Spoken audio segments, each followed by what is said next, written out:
Kita semua pasti pernah dengar ya, kalau Venus itu kembarannya bumi. Sering banget denger itu. Tapi kalau dipikir-pikir lagi, kan aneh. Bukankah Venus itu planet neraka yang super panas dan beracun? Betul sekali. Nah, dari materi yang Anda siapkan, hari ini kita coba bedah paradoks ini. Kenapa sih julukan kembaran itu bisa muncul? Dan di titik mana kedua planet ini ambil jalan yang beda banget? Ya. Yang satu jadi oase kehidupan, dan satunya lagi ya jadi oven raksasa gitu. Tepat. Misi kita hari ini membedah cerita dua saudara ini.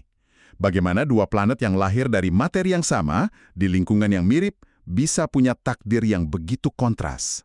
Oke, mari kita mulai dari kemiripannya dulu deh, biar kita paham kenapa julukan itu ada. Boleh? Secara fisik, menurut data Anda, mereka ini memang hampir identik ya? Betul, mirip banget.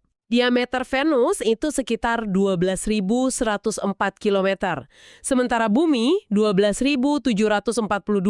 Beda-beda tipis lah. Benar. Dan bukan cuma ukuran, masanya juga sekitar 81,5% dari massa bumi, jadi gravitasinya pun mirip. Oh, jadi kalau kita di sana rasanya hampir sama ya tarikannya? Hampir sama, sekitar 90% dari gravitasi bumi. Keduanya kan sama-sama planet berbatu, dan struktur dalamnya pun diperkirakan sama. Ada inti logam, mantel berbatu, dan kerak. Secara geologis, mereka ini saudara kandung. Kalau dari luar sampai dalam begitu mirip, rasanya aneh ya membayangkan nasib mereka bisa beda jauh gitu. Nah, Di titik mana sebenarnya kedua saudara ini pisah jalan? Perpisahannya itu dimulai dari selimut mereka, atmosfer. Disinilah semua perbedaan ekstrim itu bermula. Atmosfernya ya, ini memang mengerikan sih. Saya baca di materi Anda, tekanan di permukaan Venus itu 92 kali lebih kuat dari di bumi. 92 kali. Itu kan setara dengan tekanan di kedalaman laut? 900 meter. Iya, 900 meter. Gila, bisa langsung remuk kita. Persis. Dan yang bikin tekanan dahsyat itu ya komposisi atmosfernya. Hampir seluruhnya, sekitar 96,5%, itu karbon dioksida. Wow. Bahkan awannya pun bukan dari uap air kayak di bumi, tapi dari tetesan asam sulfat. Yang korosif itu kan? Betul sekali. Jadi bukan cuma beracun, tapi juga korosif.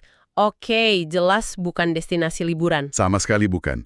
Nah, atmosfer super tebal inilah kuncinya. Dan ini jadi pelajaran penting juga buat kita di bumi. Karbon dioksida yang pekat banget itu menciptakan, runaway greenhouse effect. Efek rumah kaca tak terkendali? Iya.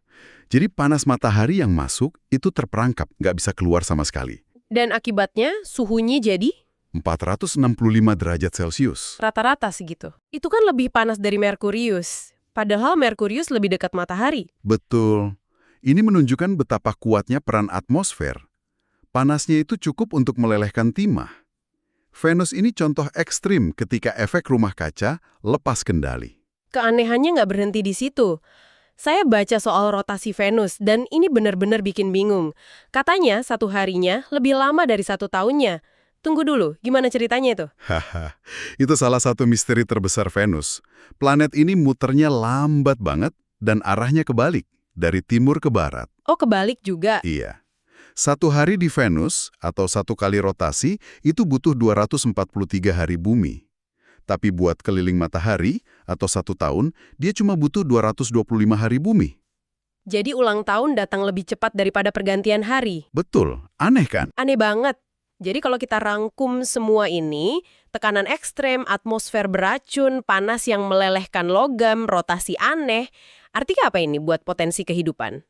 Artinya, kehidupan seperti yang kita kenal mustahil ada di sana. Tidak ada siklus air, semua airnya diyakini sudah lama menguap ke angkasa.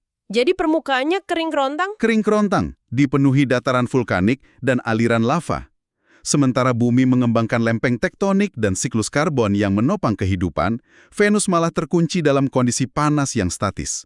Jadi julukan kembaran bumi itu sebenarnya cuma berlaku buat data fisiknya aja ya? Selebihnya mereka ini Dua dunia yang sangat berbeda. seperti kisah dua anak kembar yang dibesarkan di lingkungan berbeda dan tumbuh jadi pribadi yang bertolak belakang. Persis.